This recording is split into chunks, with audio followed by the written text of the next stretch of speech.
And our special guest on the final Friday of every month is Jeremy Siegel, Wharton Emeritus Professor of Finance and also Chief Economist at Wisdom Tree. Jeremy, great to see you again. How are you, sir? I'm very good. Thank you, Dan.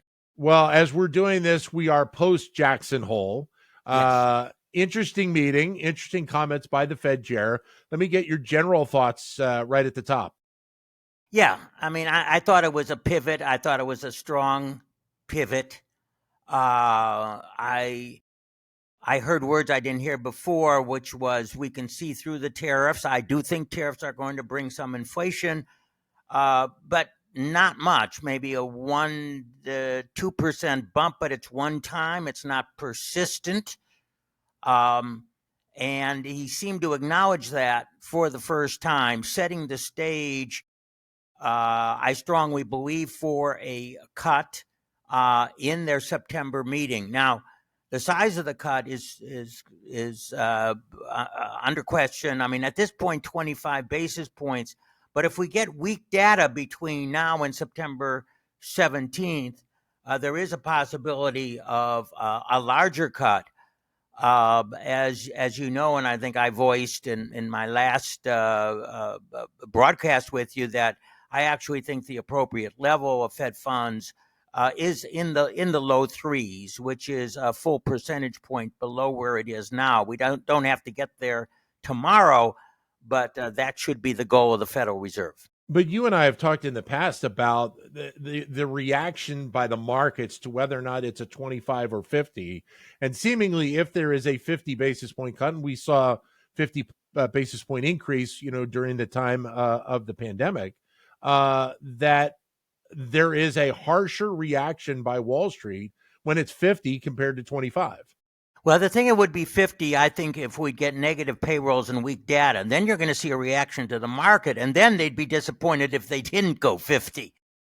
So, in a way, yeah, if the data stays strong and they go 50, that is a little puzzle.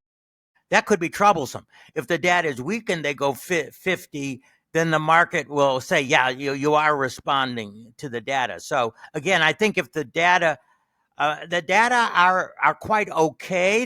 It's not real strong. I mean, we're looking at third quarter looks like around a 2% GDP growth at this particular point.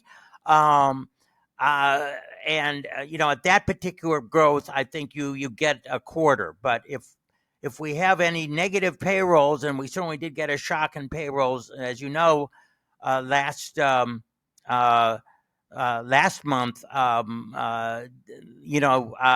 50 would be in the cards. Are multiple cuts the remainder of this year still possible? I would anticipate one cut each of the next three meetings: September, November, December. If this one-time inflation stays the same, and depending on how strong the economy goes, so that at the beginning of next year or toward the middle, they're going down towards 3% and 3.25%, which I think is probably the correct level of Fed funds, given the strength of the economy. Now, we all have to realize that the price increases from tariffs are really not going to be felt until the middle of this quarter, toward the end of this quarter. So they're still selling out of inventory. Firms are still absorbing some margin compression.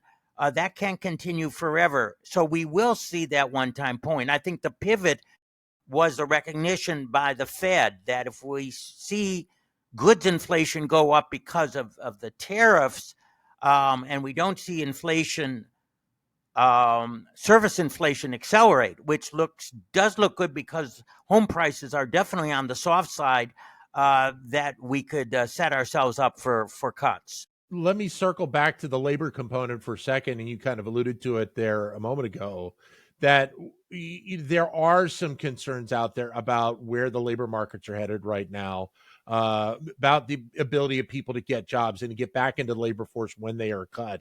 How much of a factor does that play into the general thought process, or have to play into it, by the Fed and the leadership in terms of thinking about cuts. Yeah, some people sort of talk about this as being the no hire, no fire economy. We're not seeing a lot of firing, not seeing a lot of layoffs. I mean, on the jobless claims, they're staying in that 200 to 240 range, which is normal, but we're not seeing a lot of hiring. It's sort of firms are sort of in a wait and see mode. How much are the tariffs really going to pass through to discourage consumer spending or not? So they're sort of holding their position. Now, if they have to confront rising prices on tariffs and they think that competition will force them to keep the prices relatively firm, then they're going to have to contemplate layoffs to cut costs and more intensively use AI, which, as you know, in some recent reports, is not being used as intensively by many firms as they could in order to save on expenses. Jeremy, let me finish up with the topic of the independence of the Fed, which obviously is being brought into a lot of question here in the last few months with the back and forth between the White House and the Fed leadership, and obviously most recently with Lisa Cook. How do you view what we're seeing play out here, and give us your thoughts on the importance of an independent Fed?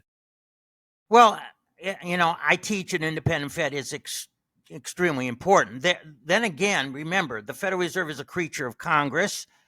It is subject to Congress. All its powers devolve from Congress. There is no constitutional central bank. If for instance, the U.S. Senate, House of Representatives, and Trump, and with the Republicans decide to abolish the Fed, that's it. I mean, it doesn't even go to the Supreme Court.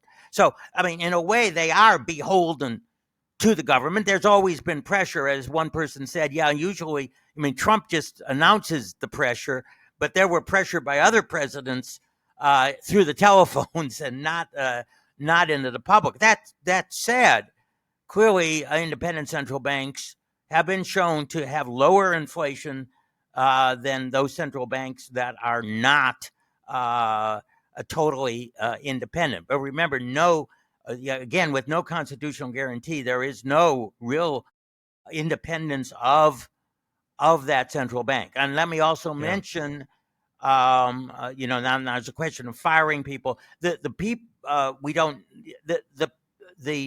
the chair nominees, and I think I may have mentioned this last month, particularly Warsh and Waller, are excellent.